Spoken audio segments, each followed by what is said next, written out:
Welcome to the kids' table, where the inside is elite, but the maturity level is questionable. I'm Jen Wiederstrom. Yeah, we know, and I'm Gunnar Peterson. We've got this down. Anyway, we invite you to pull up a chair as we talk fitness, the business of fitness, and the down and dirty systems of success. Listen, it's informative, it's inspiring, it's where everyone wants to be. This is the kids' table. Today's episode is powered by Yeti and Train Heroic, the go-to platform for the go-to coaches and trainers. The show I went to was Nate and Leanne, yeah, was phenomenal, and one of the guys we're with, he's a very wise spender, let's say. What's that mean? When Nate came out, he's frugal. Oh, okay.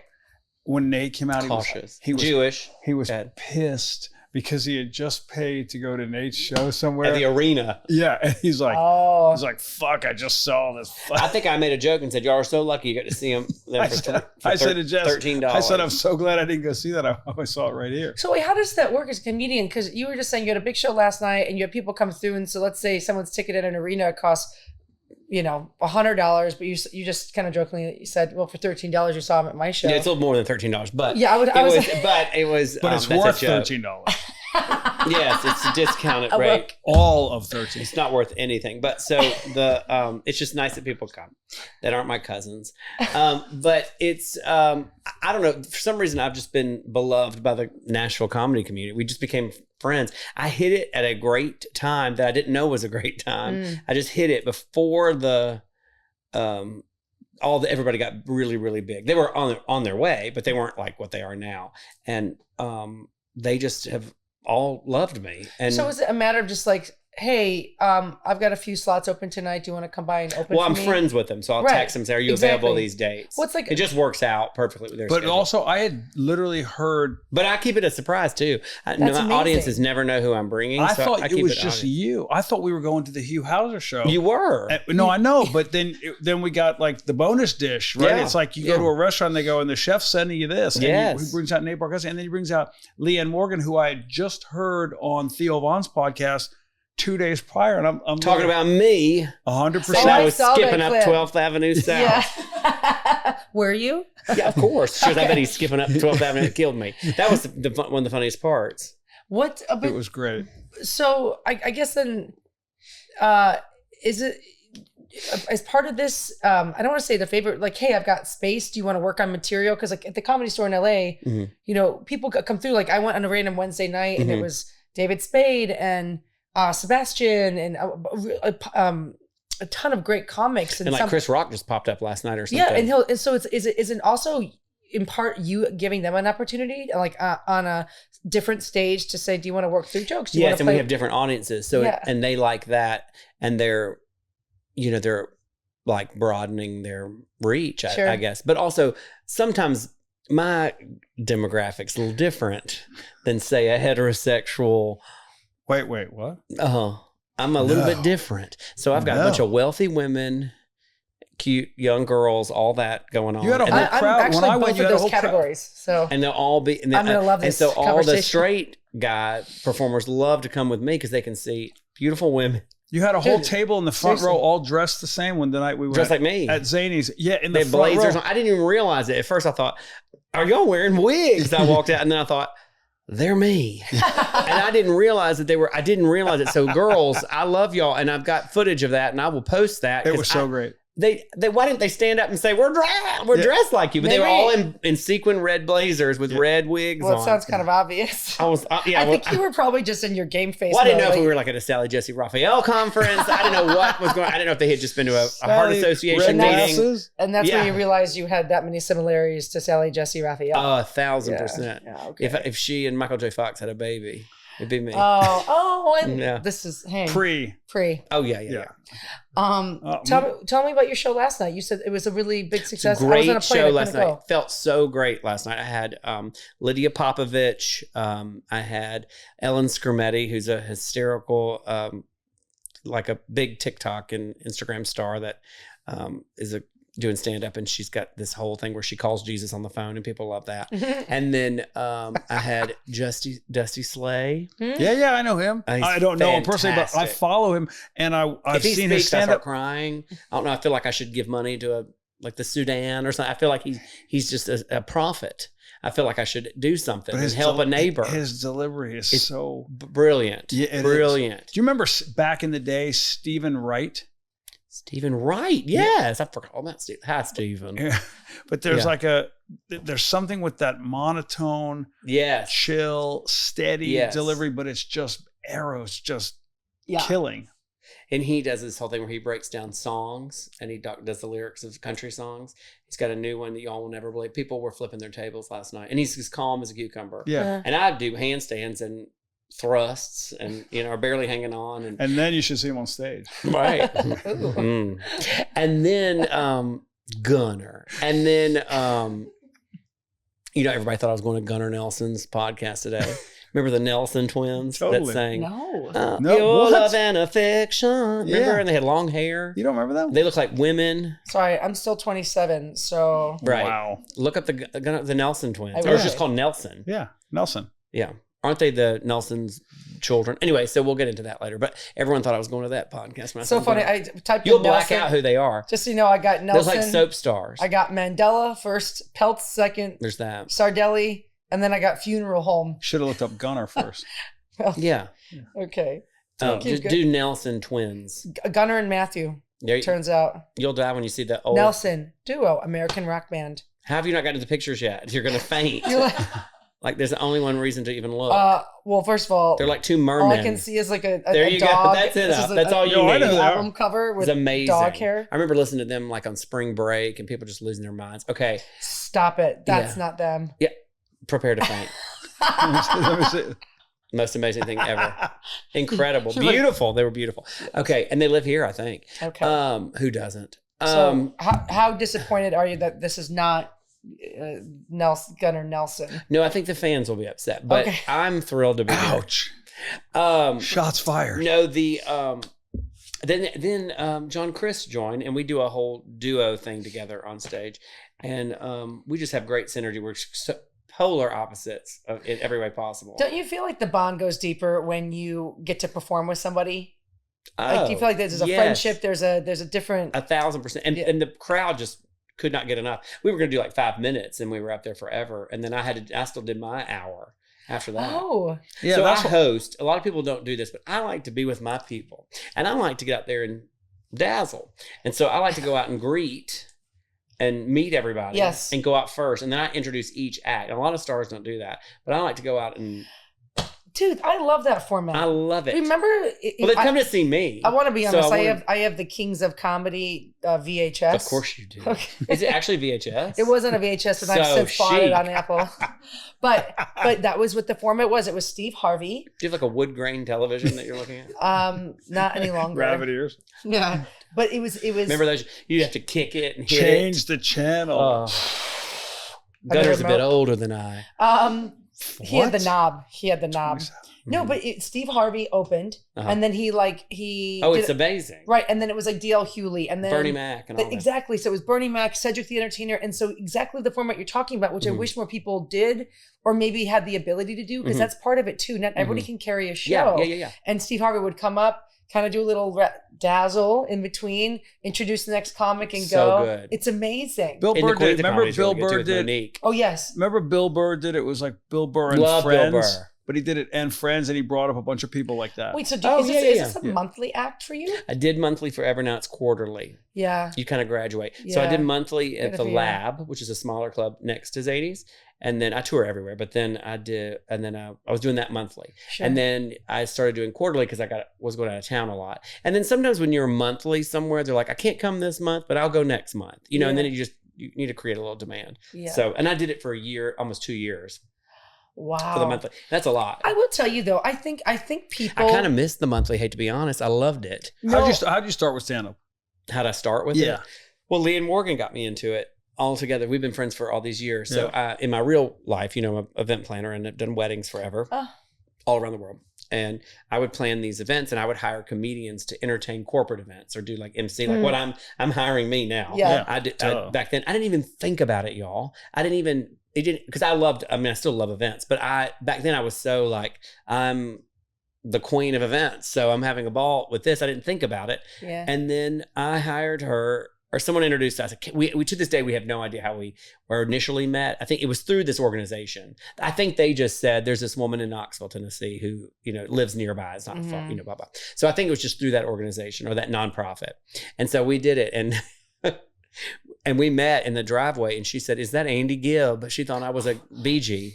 By the way, because I had on white. We'll take it. I had on white. I wear bell bottoms. It was funny, almost years every ago, day. someone thought I was Andy Gibb years ago. They did? Yeah, but wait, like, did you like long hair? In real time. Like, yeah. Like, in the 70s. Yeah. Just because. Beautiful. Yeah. So I'll take He that. was beautiful. And I agree. He was gorgeous. And so I thought that was a compliment. What was the She goes, song? "Are you Shadow a Gibb?" Dancing? Shadow Dancing? Love. That's Yeah. him, right? Oh, yeah. Yeah. And tight pants and just had a ball. And did everything nasty. Okay. And then we hit it off, and she goes, "You got to do this. Women want to look at your thighs." That's what she said. She goes, "Women are going to want to look at your thighs." And then she was being funny, and we had a ball, and then we just hit it off, and then we became best friends. And from that night, she called me on the phone, and we just talked. And she was already a 25-year, touring comedian. Yeah. And then she hit it big. So how did you put together like a set, like a 15-minute? Yeah. Set, So she told me, she was like, "Here's how this works." And it's Monday nights. You do new material Monday. You start not 15 minutes. You start like 5. Right. And then you start 10. Then you whatever 7. They give you 7 or something like that. Can't even remember. It's been so long. And looking back at it, I was fearless, but I was horrible. And I was funny, but I had no training. I just was an actor, and I went to conservatories. I went to North Carolina School of the Arts, and I was a trained actor. I was a theater major, all that. So I knew how to perform, but that's a totally different ball game. Do you feel like that put you at ease more looking at the clock? You're like, God, I still have 4 minutes to go. No. That's in the beginning. Those are the worst. That's when comics quit. Because that's the worst. So years ago, I'm just going to throw this in there. I worked as a production assistant in LA on the show A Different World, and on the show Jasmine Guy. Mm-hmm. So I took her to her audition. Dwayne Wayne. I drove her. Dwayne Wayne. Kadeem. You worked on that? I drove Jasmine to her audition because first it was Lisa Bonet and Dawn Lewis and Marissa Tomei. Yeah. Right. And I love Lisa Bonet. And then they brought in, they hired Sheldon Bull and Chuck Lorre, and they brought in Jasmine and Kadeem.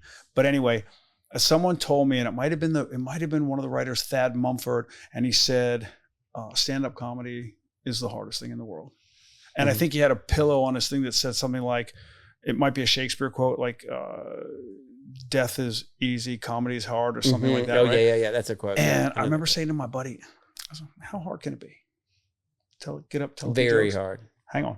So, did you do comedy, little Gunnar Nelson? I did. And when I say Gunnar Nelson, I've heard real comics say you can't even talk about that if you did one night, and I think you can, and I'm about to. Oh yeah, you can do whatever you want. So I did two with all these balls around. Balls on your head. Cover them up. So I went to the Comedy Store up on Sunset. I can't wait for this. Yep, and I did the open micer thing. Did you have diarrhea? Now? No, then. Yes, is the answer. But I went, and the guy before me, we waited, and Tommy Davidson actually went up the night I went up, but he was seasoned and great, and I had some stuff planned and written and the whole thing, and I had about 6 or 7 dudes that came with me to support me, and then they started leaving. Dude, it's late. And my one buddy stayed, and the comic who went on before me was not good, and someone threw a lime at him, and it stuck on his face like that. And my buddy's sitting there, and it was literally like 11:30, 11:40, and he goes, "Dude, we should go." And I go, "No, we got it. I got to do this." And I went and I did it. You do have big balls. Yeah. and like you just said about your own stuff. I stunk. I was terrible. I don't know. I feel like I give it a 6. To this day, you don't know. I give it a 6. What'd the friend say? Was he 100? blackout? What? He goes, "How could you do that?" Like, he goes, "You mean you got a couple laughs?" And I'm thinking, you got a couple. The whole goal is to get a couple laughs. So I wouldn't call it a rousing success. But to your proud point, of you for doing it. Yeah, thank you. So I can say, but I'm proud. Like, to keep going like you, I would never have kept going. No chance. I can say I can see how people quit because totally that counting the stuff or whatever. Now I don't have that problem. It takes me 20 minutes to say my name.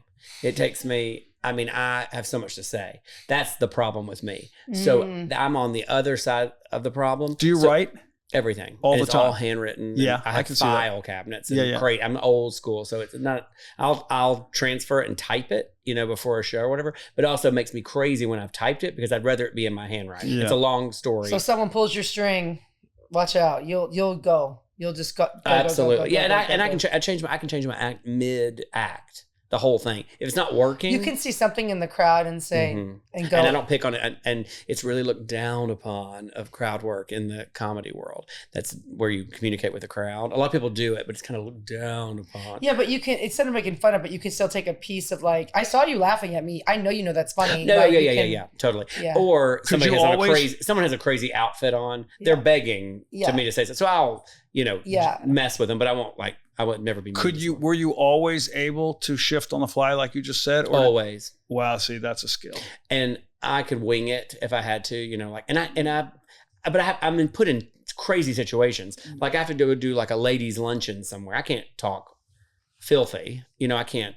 Actually, they would probably love it, but it's like it's the wrong setting, daytime. It's just not really. So I'm saying like I'm put in different situations. So that's a great way to build material to switch from different, Did you ever take improv classes at the millions. academy? Oh, I was gonna say, millions. Yeah. And even would go now. They're so fun. Yeah. I did an improv thing before I even did comedy. I was doing stuff and never told anybody. And that's the really funny part about all this is that from Nashville, I have a million friends. I got a big, supportive, wonderful family. They don't care about gays or anything. They're all just crazy. But you would think they would because they all look like the Bushes.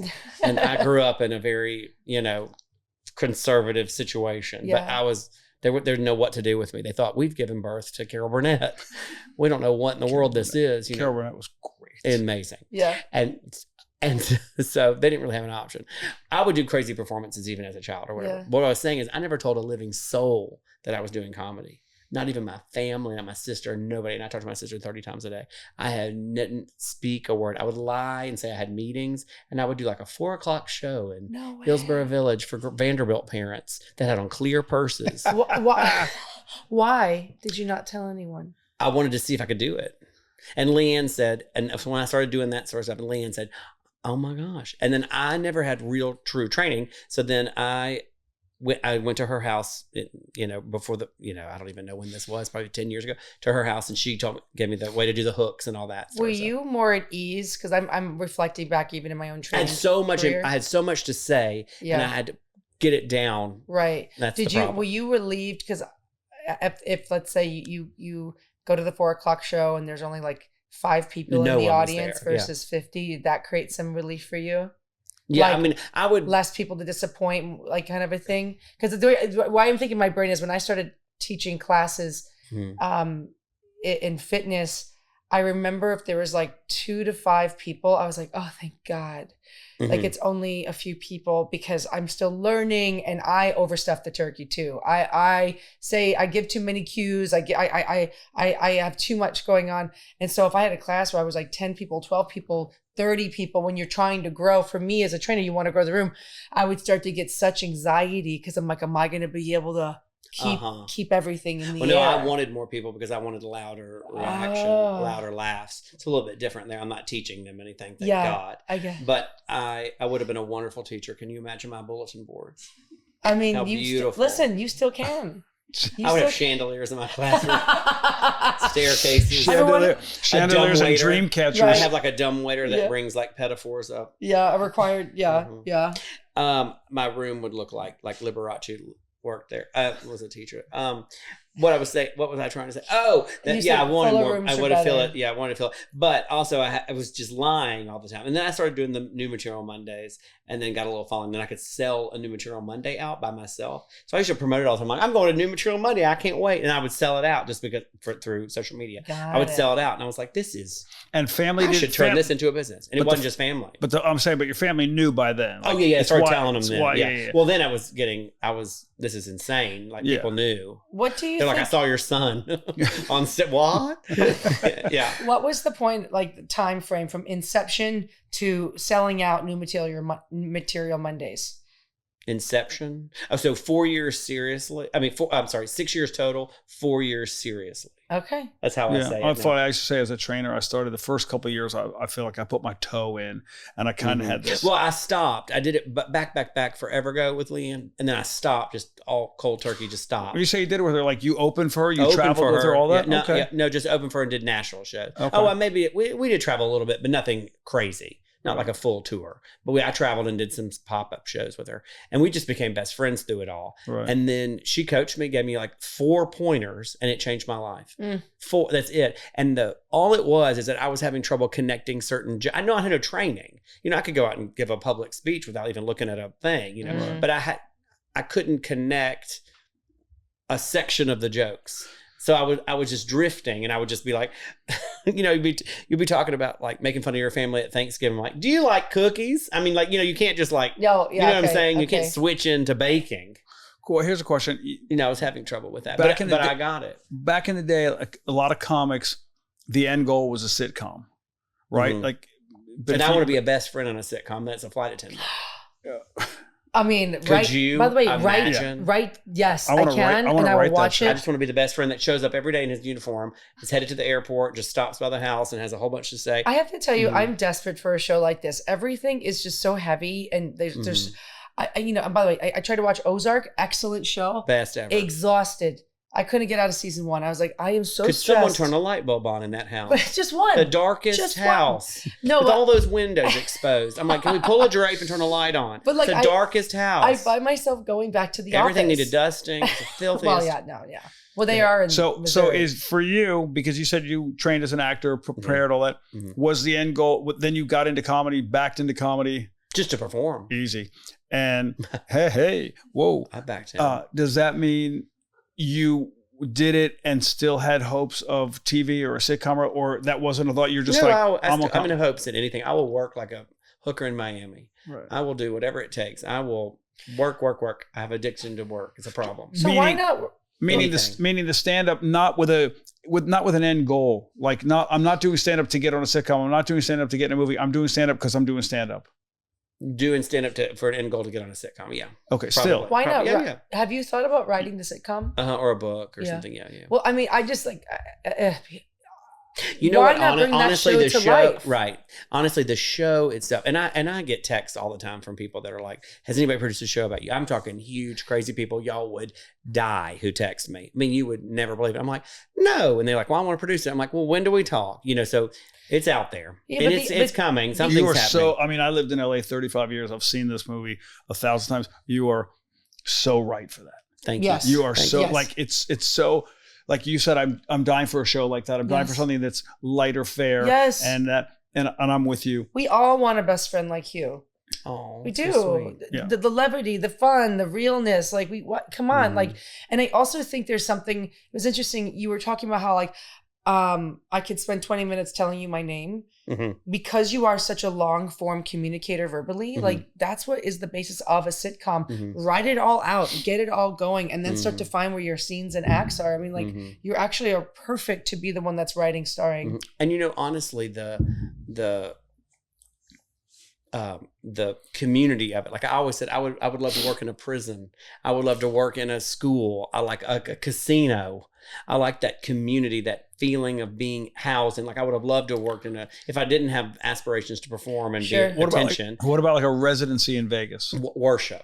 Really? Can you imagine my dressing room and gold lame shirts and come out and walk through and never know what time of day it is? There's not a window in sight. No windows, no washes. Windows, Let's nothing. Go. Yeah. I would love that. And also just that old nostalgic feeling of old performances.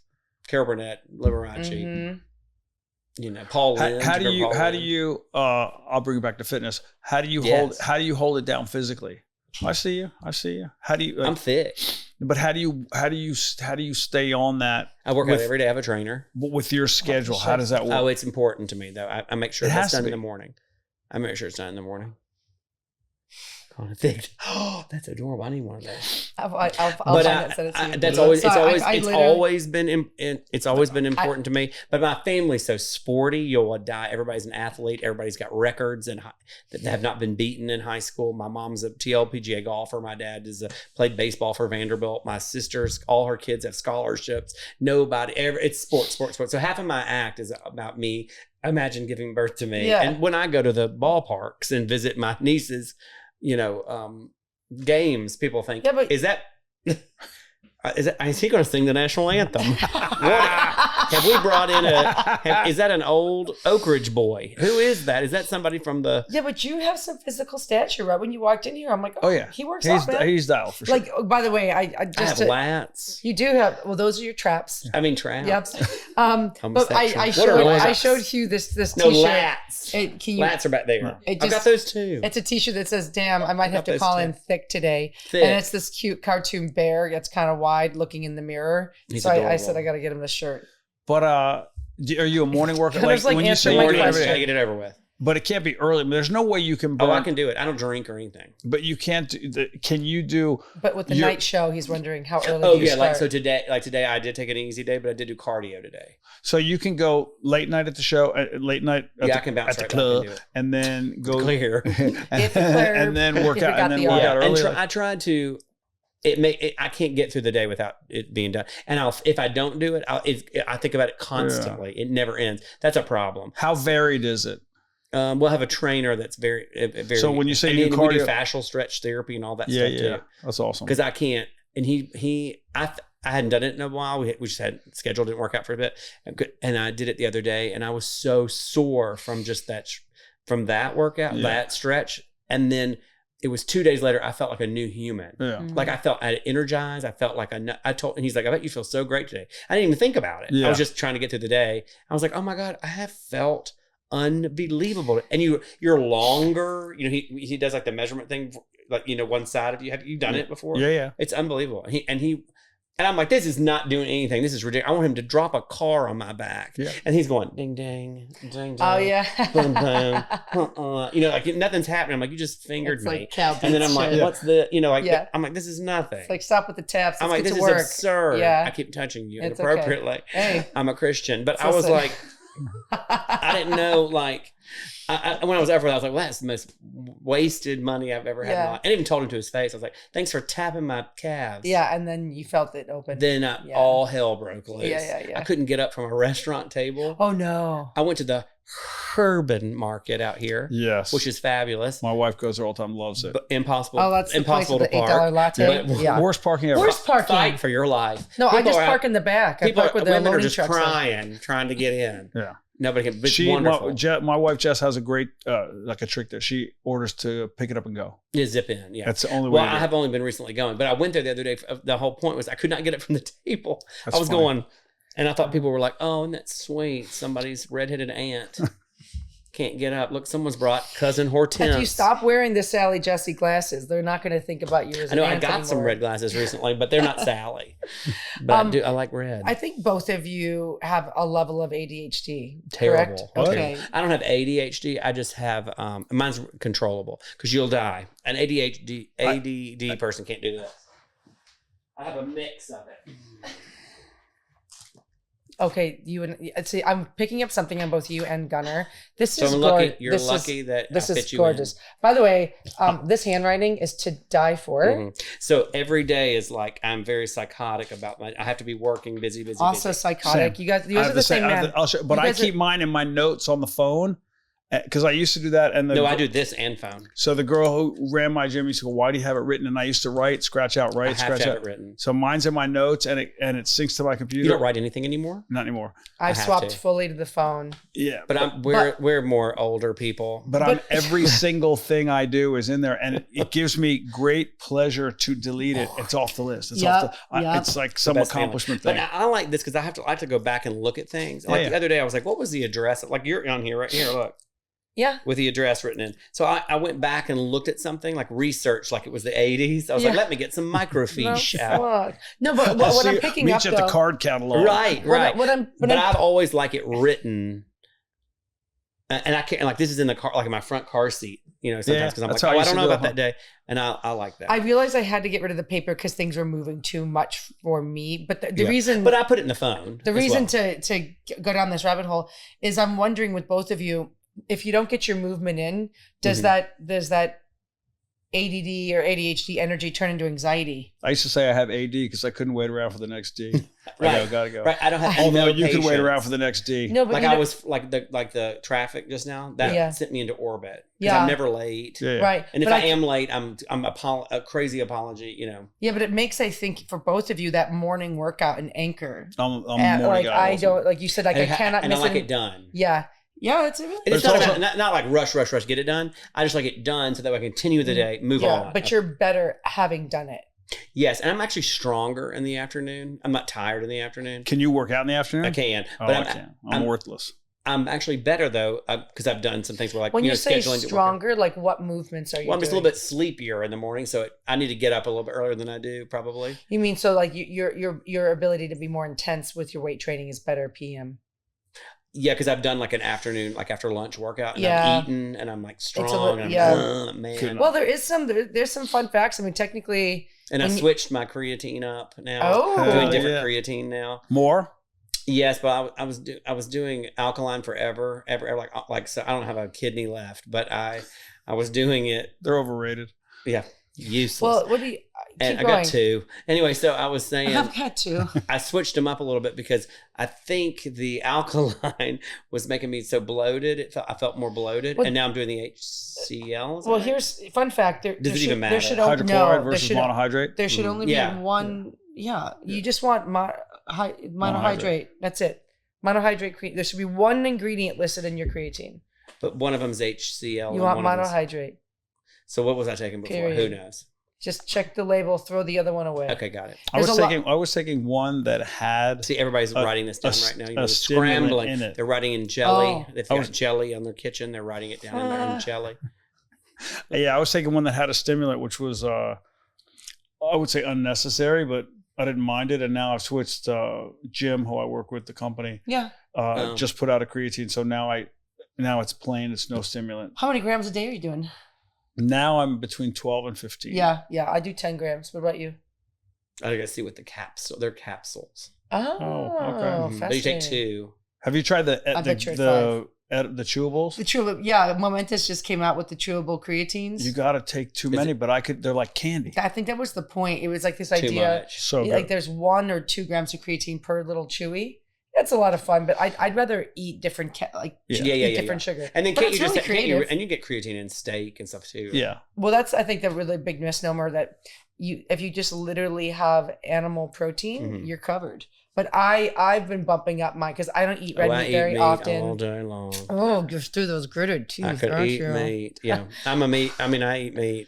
Yeah. Like so you might would, be fine. like a problem. Yeah, no, I'm. What about fish? Great, halibut only. I'm a Christian, so halibut only. I just don't love fish. Make that make sense. Like I can't be near a salmon or And I was raised in a household that everybody hated fish, so we just didn't have it. I can't do it. But all my gym buddies, they live on, and it just looks like. What about chicken? Eat a lot of chicken. Eggs. Tons of eggs. Yeah, me too. I eat like a lesbian, but go further there. Just meat, just scissors. People that would just say like, "Is that wall load?" Why do you think Tom Cruise is looking like a middle-aged lesbian now? I know, ladylike. I honestly feel like is he growing out his hair? Mrs. Impossible. Mrs. Mrs. Gunnar, right up top, baby. I think it's Mr. Impossible now. No, well, moving to Mrs. No, I'm just wondering, is he getting ready for a facelift? So he's grown out his hair a little bit. Oh, he's just really looked a but little. But he's still beautiful. Oh, listen, he's a stud. Go back in that catalog. Look at A Few Good Men. I don't care what he does. Anything. He could hit me in the face. He is incredible. He could beat me in the face. Yeah. Don't care. No, I mean you won't. Yeah, I didn't care if he transitioned. I'd be like, come on. He would need an apple box to Tomika. Mrs. Doubtfire Impossible. Yeah. Wouldn't that be brilliant? I bet she could get some things done. R.I.P. Rob. Well, okay, I took us off on a sidetrack. You did. We just went into transgender. You eat like a lesbian, and now we're here. Yeah, now we're back. That was a problem. Okay, so creatine. Yeah, if you're eating enough red meat during the week, you're fine.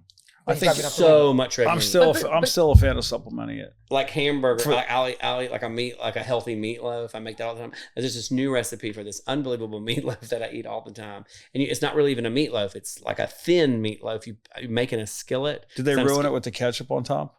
Do they ruin it? Yeah, I can't say when there's a meatloaf and they put the ketchup. Oh no, this is just got the vegetables in it. So here's where one of my hacks that But just smash it down and it's thin so it cooks fast. So what kind of meat are you using? Like 93% all lean? that healthy stuff. Yeah, organic, but probably it's not. I do turkey. Well, organic matters. I know. Well, I don't even know if it's really organic. Well, they say it is, but that's only 8% has to be organic before they can label that. Oh. We're all been I don't know. Too. Yeah, I've stopped paying attention. I feel like I've come this far. Our grandparents lived till 97, and they ate like me. Right. Well, yeah, but the source different. Oh, yeah. But back then it was also fresh and wonderful. I don't know. I just figured I'm still eating Flaming Hot Cheetos and I'm fine. Yeah, so you're I'm not a vision. Thank you. A vision. Thank you. You can do whatever you want. Who cares? Who even cares? As long as you're fit. I honestly, as long as you're I really active. think. Look, why am I telling the trainers what to do? No, we're listening. Just a gay with a dream over here. We're listening. I really think if you're 80% pretty disciplined, but I would you say can have a lot of fun with the other 20. But I would say for me, shoot for 100%, land on 80. Yeah. If I shoot for 80, I'm landing at 60, and that's an F. You're going to Baskin Robbins. But we were talking about getting ready for this podcast. I bet you just eat whatever you want, right? No, I'm pretty dialed. Rigid. Yeah, pretty rigid. But then when I go off, and I don't lament it and think about it and talk about it. Just do it. Yeah. He enjoys it, but then he has a target. Like you made today a target, didn't you? I had a goal weight for today. Yeah. I missed it. I did not. Weight for today. I did because if I don't set something, what are you doing? I just blowing in the wind, and I'm like, what am I doing here? Do you think part of that is you just feeling like being at your best? I don't set that goal. Like on a podcast? Like, is it part of a process of you just feeling at your best for something? Because like you were filming these 2 days. Like I'm sure you have a process of like, you've got one of your quarterly specials. What's your 5 days leading up look like? Whether it's fitness or mental. Eat healthier and just cut out whatever. But I'm not. But you said you don't drink. I don't drink at all. Did you ever? Oh yeah, but never enjoyed it. No. Okay. Did you ever? And then it was a problem, and you stopped. No. Never even really drank. You just decided. Just drank periodically every now and then. Oh, I got busted years ago for having club soda with lime, and all my friends figured it out. It's a whole thing. I faked it forever. I just never liked drinking. Yeah. I cannot stand it. I also don't like you can see people loving it. Yeah. And that drives me insane. Like they can't wait to have that next drink, and I don't like that. But we're going. And they look so bad. But people we're going to dinner with you tomorrow night. Mm-hmm. Are you gonna? I could have a martini or something. You will have one. Oh yeah. Oh fuck, we're in the game. Yeah, we're back in the game. By the way, I mean, I'm not. He like berated me. He berated me one of our recordings. That's just not my thing. I mean, I sound so boring. No. You're not boring at all. That's actually interesting to me. But like he was like, I'm gonna back up drinking. He's like, the fuck, you're backing up drinking? I'm like, it was kind of. I never really. I didn't say it like that. I never liked it. That was never my tone. Well, all of a sudden you became Bluto from Popeye. I've never spoken like that in my life. I know you did. Yeah, he's like Bluto from Popeye. He was so hot. He was a big bear. And you should have seen me yesterday. I just shaved. I had the whole beard. Oh, we could have done something if your mother had been such a bitch. We could have made it, We really could have made it. If you're a trainer looking to level up, grow your business, and actually connect with your clients, Train Heroic is the game changer that you need. I used it for years, and it was the first tech my clients actually enjoyed using. They showed up, logged the work, and I could coach them through every rep.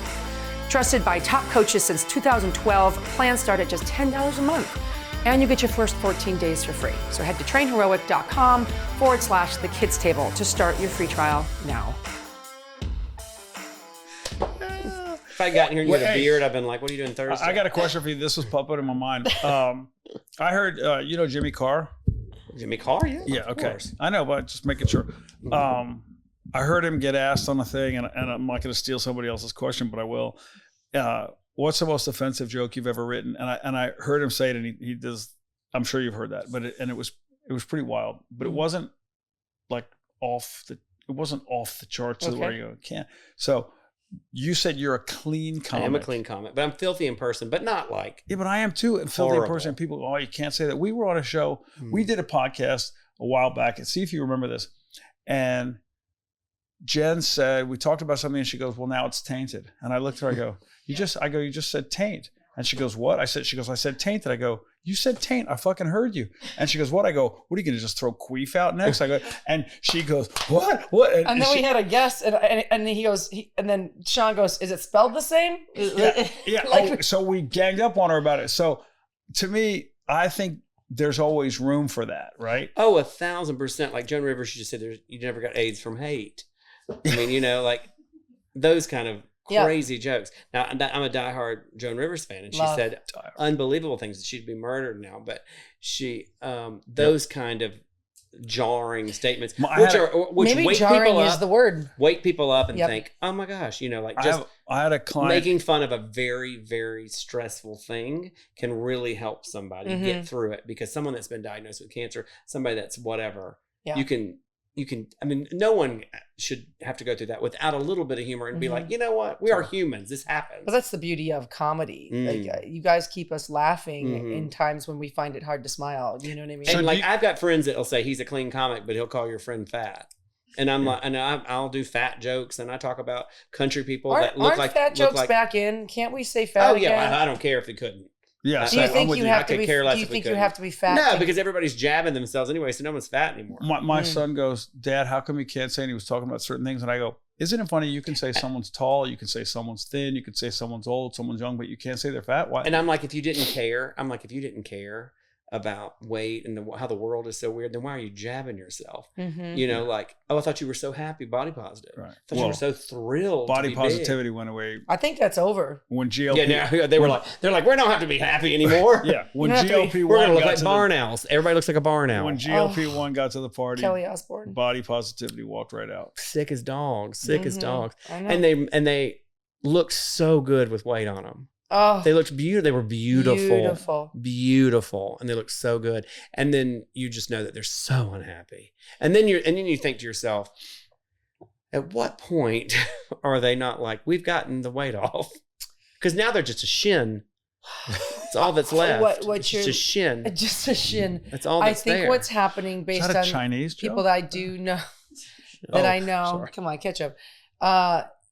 There's a fear to get off the injectable, because then the food signals will come back, and they're like, well, then now where will I be at? Well, we had a terrible snowstorm here, and the whole world ran out of power. All of Nashville was shut down. It was terrible. And I was more worried about the GLP-1s. I theyght they're going to eat everybody out of house and home. Their appetites are coming back. And I mean, they're going to neighbor's house like raw dog and cornmeal. Yeah. They're just going to eat cornmeal, and it'll look like a Feed the Children commercial. There'll be flies in their eyes, and they'll be eating and just eating, like just taking the hose pipe and drinking it. I mean, can you imagine just starving, eating each other's kneecaps and stuff? Oh my God. I felt like they'd just be so hungry, because they'd say it'll come back, and then you'll get your fat friend back, and like steal their syringes, and you'll get your fat friend back, and you can go on a date and meet somebody. Because, I always had a chubby friend as a child. I always had a big woman friend. I was the chubby friend as a child. Fabulous. Yeah, and they're fun. It's great. No, that comforting. That was me. Yeah. There's nothing wrong with it, honestly. I think it's fabulous. But now there is an unhealthy situation, overweight, obesity, all that. But I mean, we need to pull ourselves together. It's not the end of the world. It's not the end of the world. Yes. We need to pull ourselves together. But it's an easy joke. They're easy targets, but so is a gay guy with red hair who looks like Reba McEntire. Yeah. Who do you think gets more jokes? Yeah, I mean, I've been made fun of my entire life. Built an armor around it, but I don't care. I mean, it never upset me. I told my son. I mean, people could make fun of me. They do daily. I mean, if I walk into a Dillard's, they're like, right this way, Miss McEntire. Do you think the difference is like who you are? Like, this isn't a choice, and being fat is a choice? Being fat is a choice. Like, this is who you are. Yeah. And you are very comfortable with that person. You claim this, you know that the minute you meet someone, though, you know that they're comfortable, and you never even think about them being fat again. You never think about it. Right. I told my son my superpower was not caring. I go, that's your superpower. Somebody can make any joke.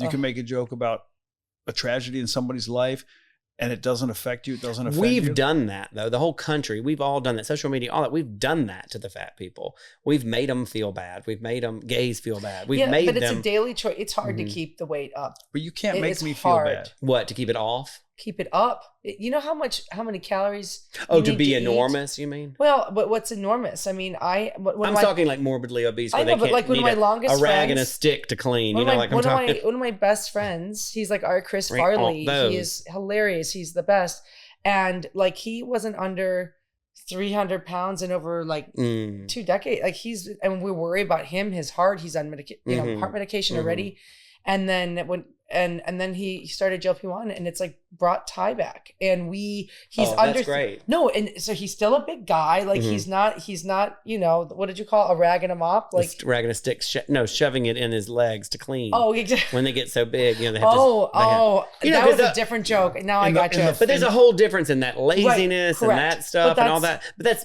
they're that big. Something's got to be done. I know. They can't stand up. That's a different story. Yeah. Correct. I'm not talking about your friend that's a little bit heavy. Yeah. You know what I mean? He's talking about cleaning in the folds. He's talking about my 600 pound life. Yes, when they're like, I don't know. One of them said, I just am worried about being malnutrition. When they put him on a diet, I'm just worried about malnutrition. And the little doctor that's 750 came on the Mayflower says, he's like, there's no way you're gonna ever be. I can just hear it. You could live off of he can't even talk. He's like, you're enormous. He's like, you're so fat. The same guy talking to the lady, she weighs like 500 pounds. She goes, I love vegetables. And he goes, no, you've never liked a vegetable in your life. Is that really? Yeah. And he's sitting there in the lab coat. He goes, you don't need vegetables. Yeah. It's so funny. Yeah. That's a whole different situation, but I'm glad that they're taking the steps and going to see a doctor. I'll say that. Yeah. You get the difference between health and vanity, health and aesthetics, health and. Yeah, there is a mental side of this. I mean, my brain went to this. Did you guys watch The Smashing Machine with The Rock? Yep. Okay. Sounds like my love life. It's a little bit different. It's The Rock and Emily Blunt, and he's like one of the original MMA fighters from back in the day that put it on the board. I went out with an MMA fighter. I dated one. That's actually, let's go that direction. Yes. We're going to stop what I'm talking about. It was a long pivot closeted situation a long time ago. Keep going. But I did, and we had these. You were in the closet? No, God. No. Are you kidding? My closet. Could you imagine? It would be beautiful. He is a closet. Amazing. Yeah. He's like, he was sort of in the closet because it was MMA or whatever, but I went on dates. I was multiple for years. And we got not busted, but like friends of mine would see us out and they're like, what is going on? I was like, they're like, oh, he must be doing that man's wedding. Like, I think I was on a wedding planning meeting or whatever. Because he had like tattoos and like veins, how like fun is it? muscle, crazy things. Like, he's probably dead now. There's no way. No, his kidneys look like his kidneys look like footballs. Like, they were just like. My brother used to say his liver looks like a piece of taffy just stretched out. That just the things. And I remember going to his house and opening the refrigerator, and it was not 1 ounce of food, and it was all the steroids and all the things that they have to take. And all the injectables. And, he had like Greek yogurt and diarrhea pills and whatever. And I was like, this is going to make an unbelievable relationship. So I was thinking, there was nothing in there. How fun is it having sex with somebody in shape? It was just vile. Yeah. Oh, a lot of fun. Oh, and I think he threw my head through the window. I mean, I was like, I thought we were in a match. Every time I was like, did I bring a helmet? You guys get a little knee tangled? Pad and a what? You guys got a little You tangled, brought the knee pads anyway. Right. Yeah. Someone has to. Right. Well, prepared. Right. Well, it's called accoutrement. Yeah. And so I was accessorizing. Right. I was like, what will I wear tonight? What goes well? I don't know why. What goes well with shin guards? I immediately went to like the scooter, like little kid scooter combos with the elbows, knees, and the head. Once the intercourse was over, I was on a scooter for the rest of my life. No, I was thinking like I would go on these dates and I would be like, this is so weird. Like it was so weird. And we met through a mutual friend, and the mutual friend just thought we were buddies. Do you feel sad for him? Do you know if he ever came out? I think probably now. It's been so long ago, but I think he probably did. And all my friends still laughed. They're like, remember when you went out with MMA? I mean, everybody, because he would hang out with the friends, my group, because nobody cared. Yeah. On a kind of it's kind of sad for him, though, because he probably has a wife and 3 children now. Mm-hmm. Well, to that point. And a really, really filthy OnlyFans account. This is actually a true story. Like a subscription. Right. A friend of mine, just the feet. He's an incredible man. He was married 25 years, 3 kids, just kind of what you joked about. Mm-hmm. And he had a heart attack. And it was enough for him to realize, like, he'd been closeted and he knew that, but he was living this life. And he thought, I want my kids to know who I really am. And that is what sparked his desire to like separate from his wife, come out to his family. And a lot of people think like, what were you thinking? You've had 25 years of marriage. You've come this far to sleep. He's like, cause I was never living as myself. Miserable. And I want people that love me to know who I really am. And did the wife say, thank God, let's start with the drapes? No. I want all this redone. No. Did the kids love I them? want new rugs. Did the kids accept them? All new pillows. The kids took some time and are still taking time, but are now this is really recent. Yeah. Well, I think the it's divorce, 10 years. I think it was probably, the split was probably like 7 or 8 years ago. The Wow. ex-wife is Kidding. still Seriously? a nightmare. She didn't really know. Well, she's furious about everything? Still. Well, she should be thrilled. She's That's about what to get I two said. gays I in her would be life. so- Her life's about to change. She's getting Just- all new accessories. Well, by the way, like She'll things, better clothes. everything. Yeah, the kids are, I think the kids are just like, why did you do this to us? Like, why? It seemed like it'd be easier and it wouldn't be so as bad like another woman. Right, It's like, that's what I think. You'd be like, oh, this is a situation. He's not into me anymore. Yeah. And there's a reason. It's not as bad. It's not another woman. It's a woman. I mean, I know it's heartbreaking. Don't get me wrong. I feel for her. Yeah, but it's a like, horrible because situation. she was living a different, But now she's got all the freedom in the world. She can go run and have a ball. Well, with a bunch of gays. What genius. I mean, she should really look at the commend positive of this. Well, I think it's a positive, but like to your point, like how much? No, but it's very heartbreaking. Is your ex-boyfriend? What's he doing? We are looking him up the moment we hang up this podcast. Oh, we're going to his house. Oh, with the camera. You just bring your helmet. I know exactly. I know. If he still lives there, it's been so long. And you know what? Those kind of relationships are so funny because you don't really break up. You just kind of don't talk. You drift. And you drift, and you're out of sight, out of mind. I never thought twice about it till today. I mean, I thought about him before, but not like, I wonder whatever happened, you know? Yeah, funny thing is, we just kind of drifted. Hey, but back in the I've day, dated pro athletes too. Hey, but back in and the they're back in the day, you could drift and it's gone forever. But today, you drift and you can get it back any way you want. It's right there at the tip of your phone. Yeah. Oh, you mean because of the technology? Yeah, it's crazy. Sure. Yeah. Back in the day, like you drift and you go, I have no idea where that person is, no idea where they live. I have no idea what their phone number is because. And it was such a great time. I'll tell you another thing about this is that my sister and I talk about this stuff all the time because she's got kids that ones that just started college and like how different our lives are and how fun it was to date in a time when you didn't know everything. Love. And like John Chris and I were talking last night. He goes, I'd love to live this kind of life, but I know too much about life. We know too much. Way too much. We know so much. And think about us just living, like we played in the creek as kids and all that. I sound like I'm 180 and I'm a pioneer and a settler. And I loved you on the Oregon Trail. Can you imagine? My tablescape was all bonnet, all the wet bonnet contests. And how many people can you put in a wagon? Okay, so what am I even talking? Oh, I was saying that, okay, think about this, Gunnar. You had me a wet bonnet contest. Here's a question. Have you ever said wet bonnet contest before? Have ever judged one? Said that?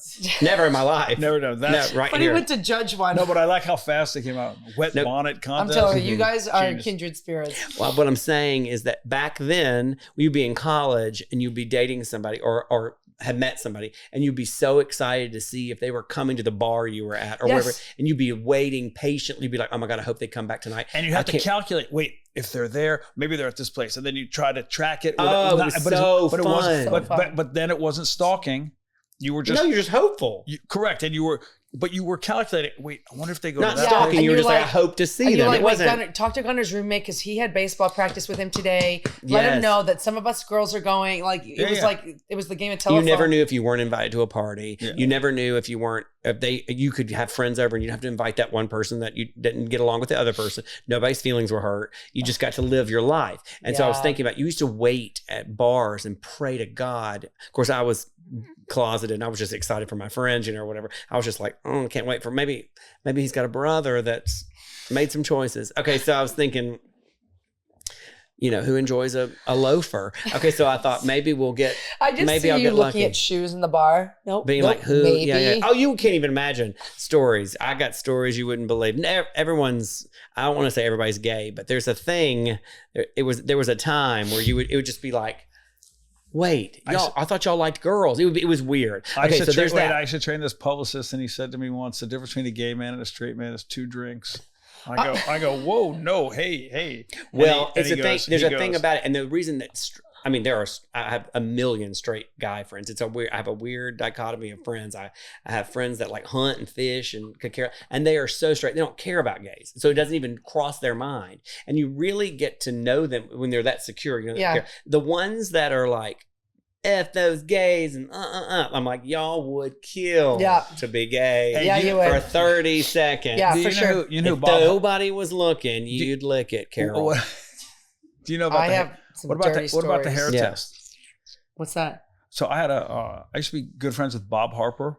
I don't know who that is. He was a trainer on Biggest Loser, and then he was the host on Biggest Loser, and then he ended up having a heart attack, and he's still out there. Yeah. He just did the documentary about it too. Okay. But I had a college roommate. Oh, I remember Bob Harper. Yeah. No. Yeah, and I had a college roommate, and in college he had a girlfriend, but there was some, like, he was MIA a few times. And there were some signs. We didn't know anything. We weren't sure. Then he was coming to visit me in LA, and I said I was friends with Bob, and I said, hey Bob, I wonder, like, I heard that he's gay, and I just want him to be like himself around me because we're buddies. We don't care. We live together, like we were.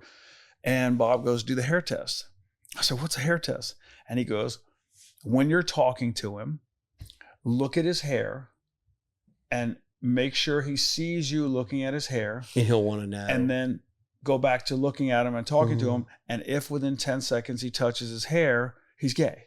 And I go, is that science? No, because then you can think it's an insect in there. I'm just saying. It's the worst test. Back to Hugh down at the creek. It could be an insect.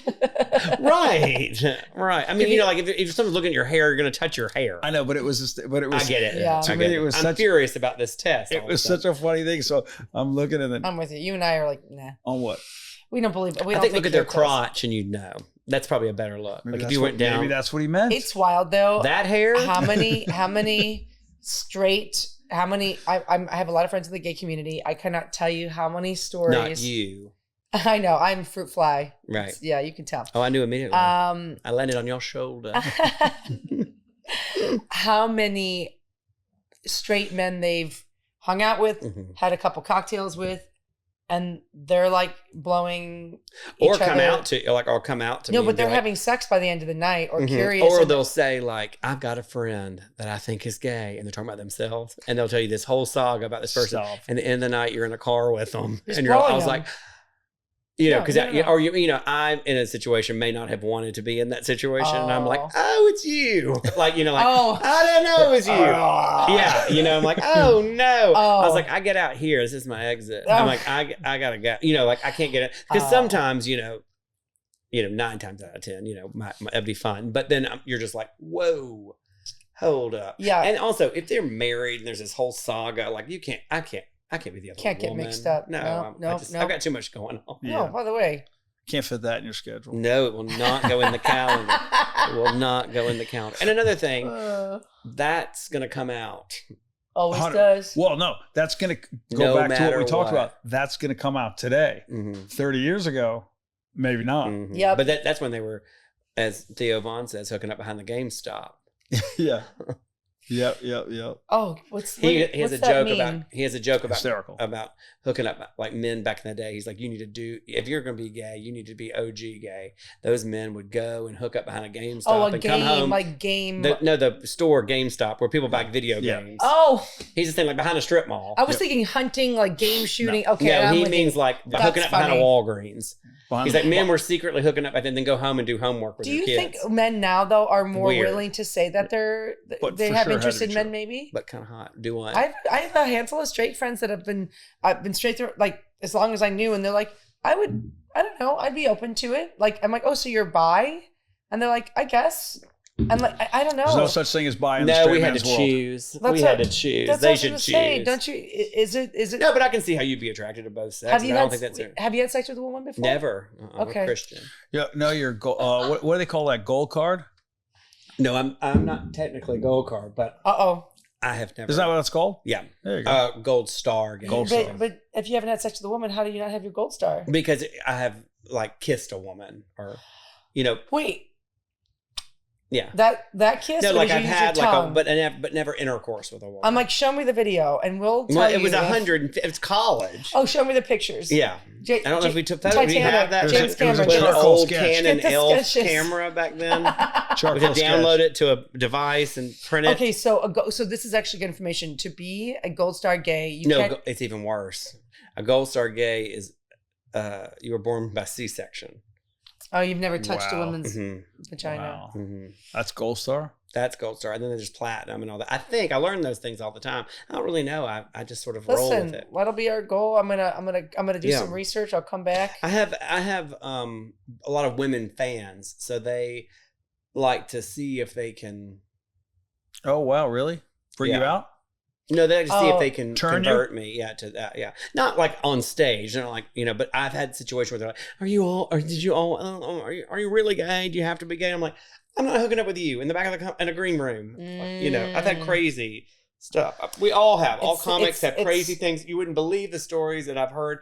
And I was like, if you were a young comic, you came in, like the kids are just tougher now. They can handle stuff or whatever. I'm still judgmental and mean, and I have a conscience, and I had a good family upbringing. I got things to. We make fun of those things that make us uncomfortable. You know what I'm saying? Yeah, sure. So we're like, why would you ever do that? Like that's the kind of way I grew up. Yeah. So I'm still a little bit like, and the kids today are tough and they're street smart and they know stuff. But I didn't know anything. I mean, even.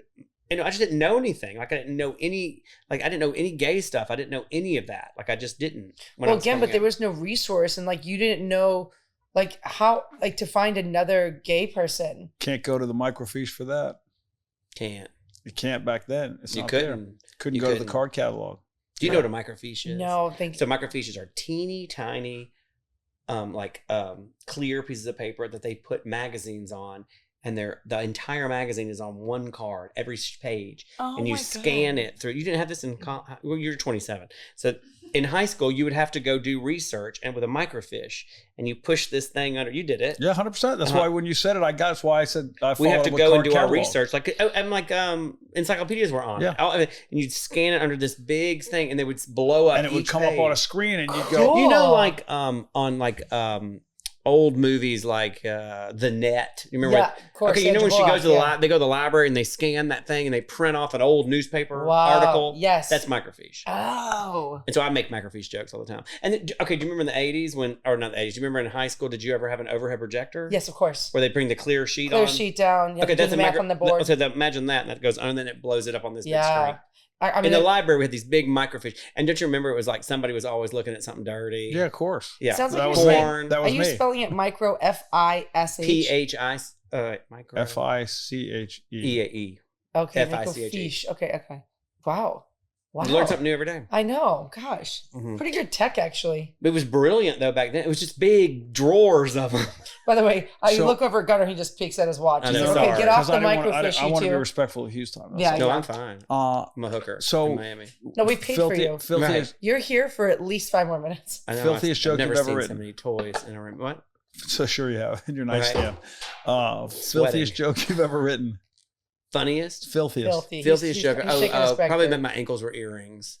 I said something about my ankles being come earrings. on. Filthiest joke. Gosh.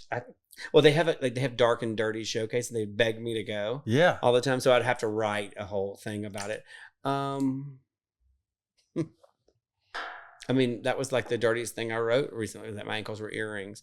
You are very Joan Rivers. I heard her tell this joke about she's like, I couldn't find my other slipper one morning and I realized I don't have slippers. It's my vagina. Yeah. She said, why am I wearing a bunny slipper? And why is it gray? She also said something about stepping out of her bed and tripping on her tit. Yeah, she kicks them to go into the bathroom like this. She kicks her bed. Okay. She said she doesn't wear shorts. I have a really clean joke for that he might like. What did one 80-year-old boob say to the other? If we keep hanging around here, people are gonna think we're nuts. That's brilliant. Thanks. I think that's fantastic. Wow. Thanks. Hilarious. You just wrote that? No, God, no. We digress. Brilliant. I steer so far from dirty. I mean, I love dirty talk and I think it's all fabulous and I love dirty comedians, but it's another level of dirtiness these days. Right. Yep. I had to go do this. This is a funny situation. Okay. So when I started, I tell this all the time. So when I started, and I didn't tell anybody I was a clean comic. I just didn't cuss because it's not my thing. I would never. It would be so uncomfortable to have these unbelievable, beautiful audiences and make them so uncomfortable. You know, like you're not hammered. It's not a Saturday night. Right. Those shows need to be at midnight, whatever. It's just not my thing. So I just never thought that was funny. I don't want to make a crotch joke about myself. You know, it's just not my thing or whatever. Okay. So I went and I thought I was going to die because every comedian was so filthy. They were talking about their boyfriends pulling their tampons out. They were talking about Kleenexes left in their buttholes, and their boyfriends were finding Kleenexes in their butt and all that stuff. And that's not funny to me. Like, I mean, I get it. No, look at me. I'm right. And think about like when you're in high school, like tampon, you think that's like whatever, crazy. And then I remember being backstage. I was young, a young comic, and I remember thinking, oh my God, they're going to think I'm a youth minister. So it's reverse. If you think about it, it's almost reverse because I was like, oh my God. But I saved the day.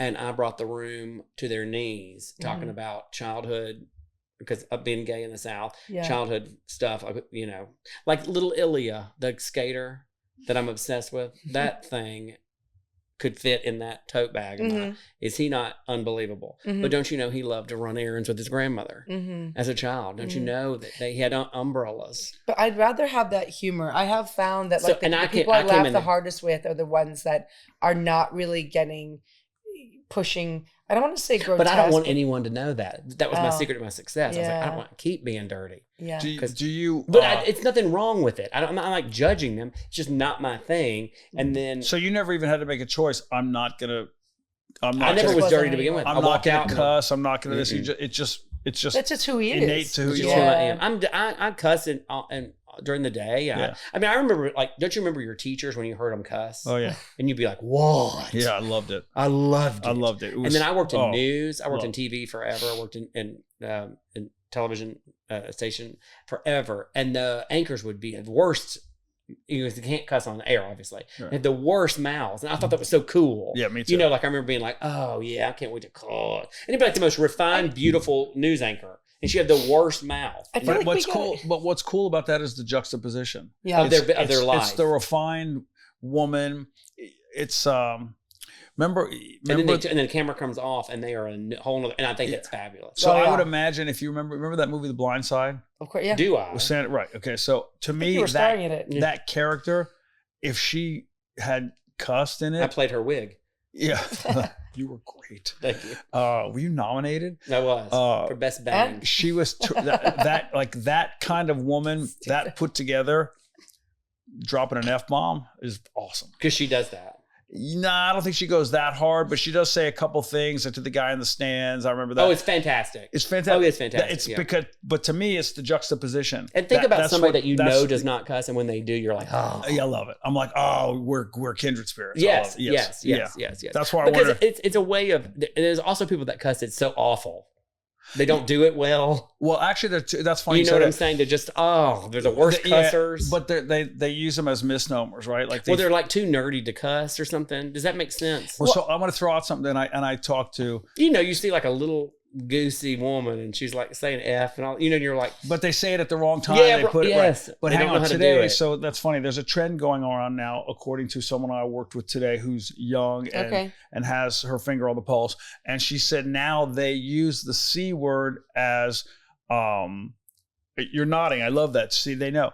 So have you heard the way they say it? Oh, with a Y. No. They say it. They say it at the end. They want that, make this. They all say very, that is so. Yeah, they say it all the time. So you know the way the Brits say shit, that's shit, mate. Yeah. Or whatever. So she goes, all they say is now that's.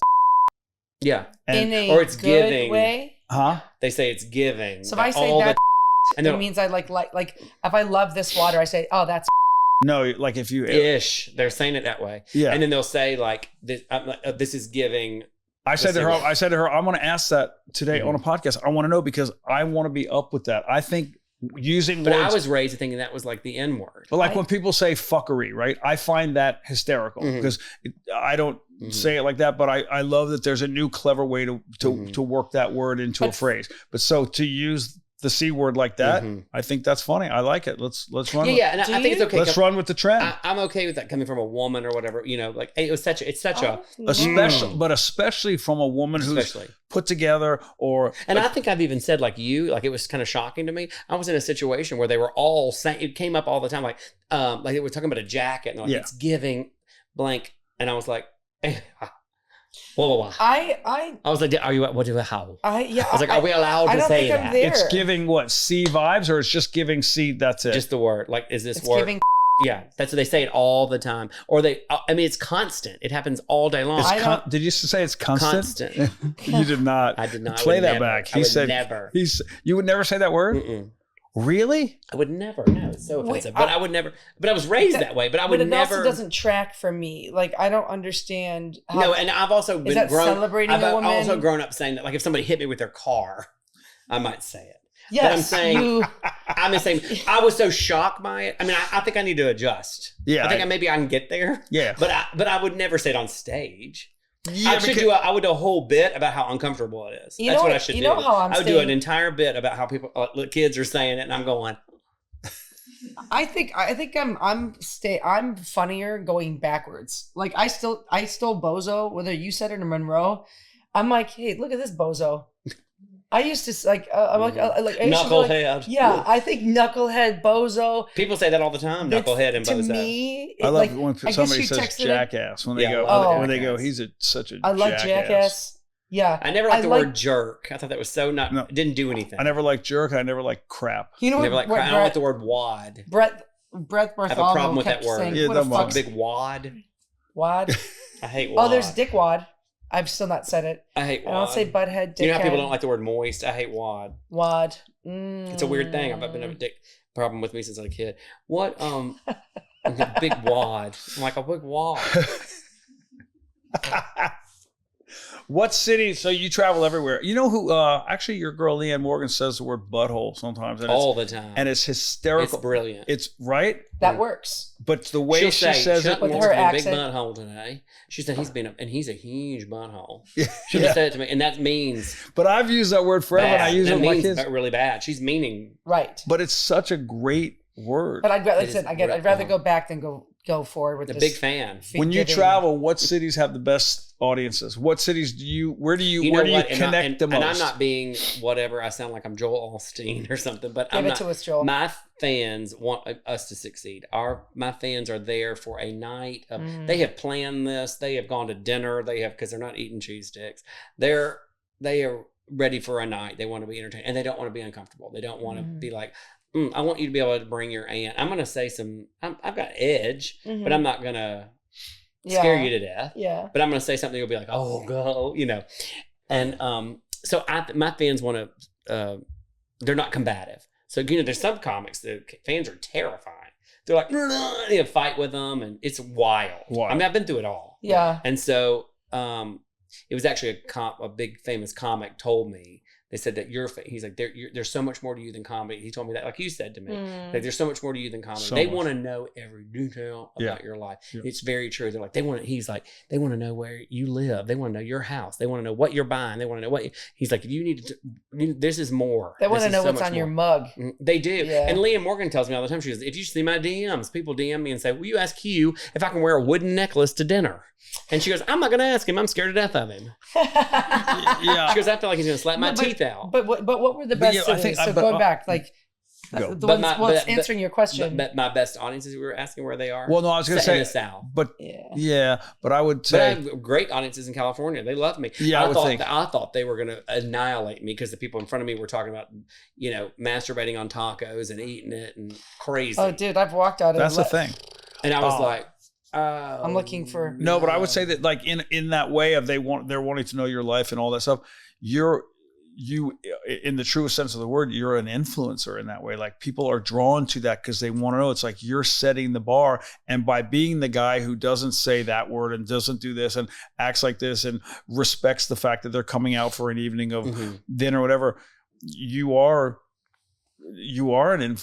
influencing in that way, and that's it's pretty powerful. I'm looking at your tour schedule right now. I'm wanting them I know what it's like to go to a great show, and it's why I'm in what I'm in. Yeah. I mean, I love a live performance no matter what it is. And so I love to go home and just like rethink about how fabulous it was. You know, like, you know what I'm saying? Like, I remember as a child coming home and being like, I have got to get up there. I remember sitting at Zanies when I wasn't doing it. I was into it, but I wasn't doing it. And I was like, if I could, they weren't doing that well, but it was a big star, I'm sure. I can't remember exactly who it was. But I remember being there. I was like, oh my God, I could take this thing.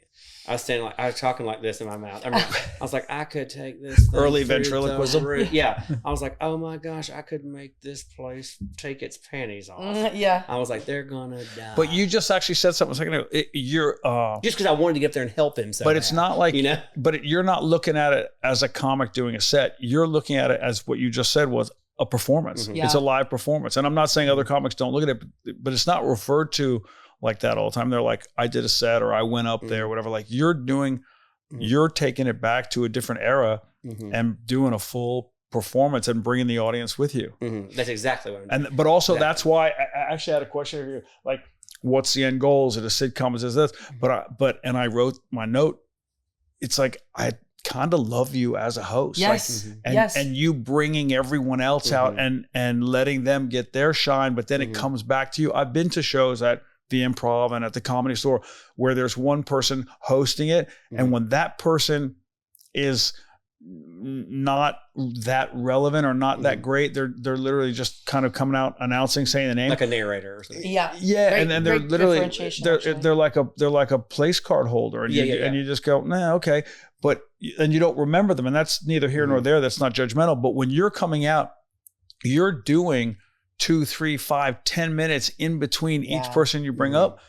That's a lot of work, and that's I felt like you thrived in that role. But that's what you do at Zanies, right? So the little boys from the Kings of Leon texted me today. They said, we don't know how you did that. We watched, and that was like almost 2 hours of a set. Yeah. They said that you talked nonstop. You did a set in between each one. They were texting me, and because that's what they do all day. And they're like, I cannot believe, I'm not just giving myself a toot, but toot, but I'm toot because they're good friends of mine. And I did their wedding. But I'm saying, they were like, that's a lot of material that you just like, you did an act when you came out. Yeah. I was there I had no intention last night of doing as much as I did, but it's my show, but I didn't have any intention of doing as long of an act. But it's also, you rise, you find the moment, you hold the audience, and you step off, you let somebody else go. And then you've got to find that tuning fork again. Like, where are they after that set? What did they hear? How did they react? Where can I take them next?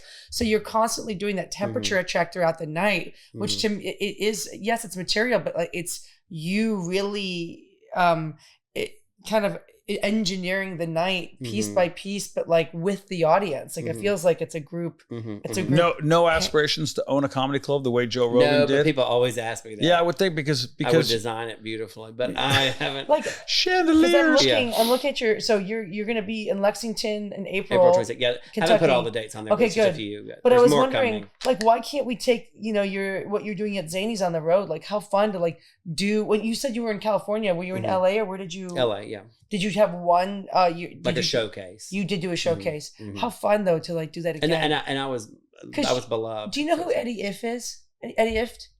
Eddie Iff? No, Eddie Izzard. No, he'll do it. He'll kind of like, I got a bunch of great friends together, and he'll push it, and he'll like have like kind of what you're doing, and big comedy night. Yeah, I think. I mean, I just feel like that's what I've turned it into. That you're already doing it. Yeah, and I do say with great special surprise guests, I'd say all that to drive people there, or whatever. But last night, you should see the messages are so unbelievable. They're like, we don't even care if they came. We came to see you. We're here, and they bought tickets for me. That's what. Right. That's why we came. That's why we came to your show. I'm not. I didn't know anybody was going. I thought it was just you, and I was fired up. And then he brought people out, and I was like, what is he doing? Like, who are they? Because you brought somebody out I didn't know. And I said, before he even started, but there's always openers in comedy club. Yeah. But I didn't know you were like. You thought it was my whole show. I didn't know you were interstitial like that. But you brought out somebody, and I said, who? Like, and he was good. He talked about having a baby. Who was it? Aaron Weber, fabulous. Yeah, and I didn't know him. And when it happened, I looked. I go, "What does he do?" I thought it was his show. I have an idea. Kept popping out. Yep. His next show at Zanies is May 13th here in Nashville. Let's go. And then better get your tickets, Carol. Okay, listen, that's why we're talking about it. Because and then we have Summer Strong that weekend. so I could come through Summer here. Strong. Oh my God, could you Summer imagine? Week. I should come Hey, into Summer Strong. Oh my God, we'd be so popular. What is Summer Strong?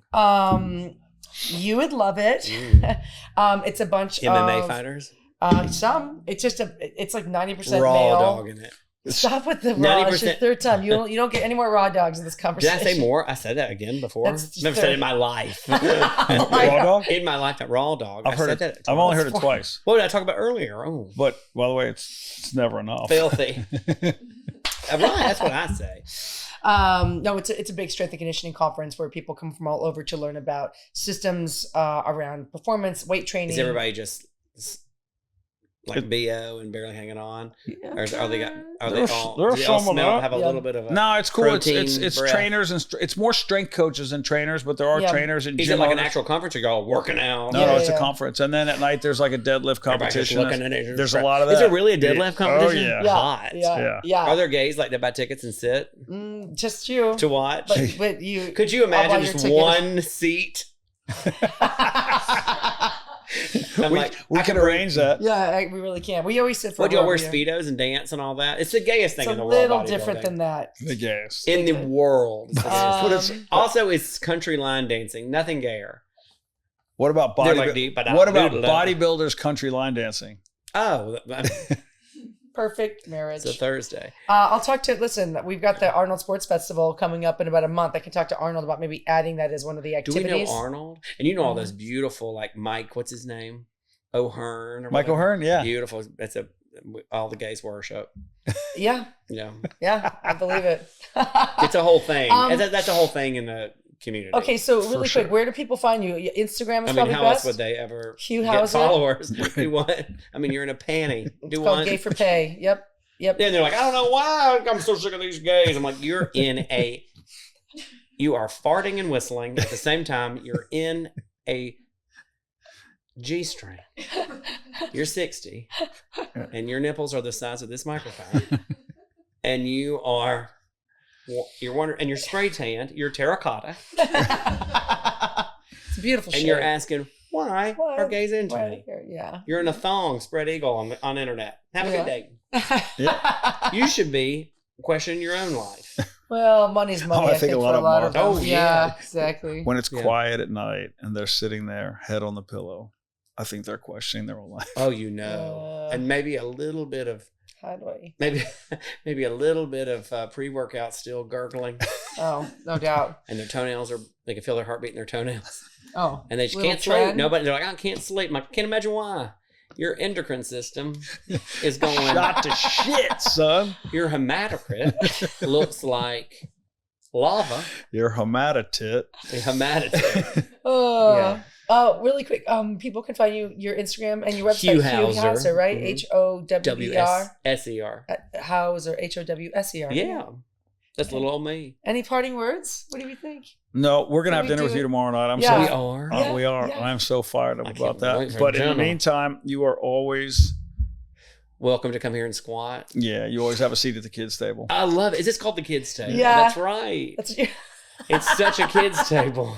it. Truly is. You know, I always had kids' tables at Thanksgiving and all that. It's the best thing. This They is- were card tables. This is where Always the best. This is where The the best. the Yeah, that's name what we derives. I mean, you were trying to think about like reps and sets and be your bet and like all this trainer bullshit. Reps and sets. Yeah, trust me, we had so Horrible. many going. I know, and I would've what it come. came down to is I remember.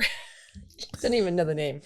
I know that's so We funny. just knew, What was like, this called? That when you graduate from the kids table, it's like the worst. Like you're at the adult table now, Uh-huh. and you're like, wait, what? I want to be at the card table, telling jokes and fooling around. 1,000%. That's what this with a is hot where we with live. a hot relative. Well, Now, see that showing your southern roots. yeah. Mhm. but Well, that's they're- not incestual. I just mean like an No, attractive yeah, one sure, that yeah. you're not really No, related yeah, of to. course. It's like a cousin of a Yeah, cousin. no, right. No. Right. That you just sit closely to. But you're Second not cousins and out. doesn't Mhm. matter. Maybe wore a tight khaki. Don't forget to hydrate, lift heavy, and call your mom. Actually, after listening to us, call the priest. touching. Please like and subscribe and comment, even if you only mildly enjoyed yourself.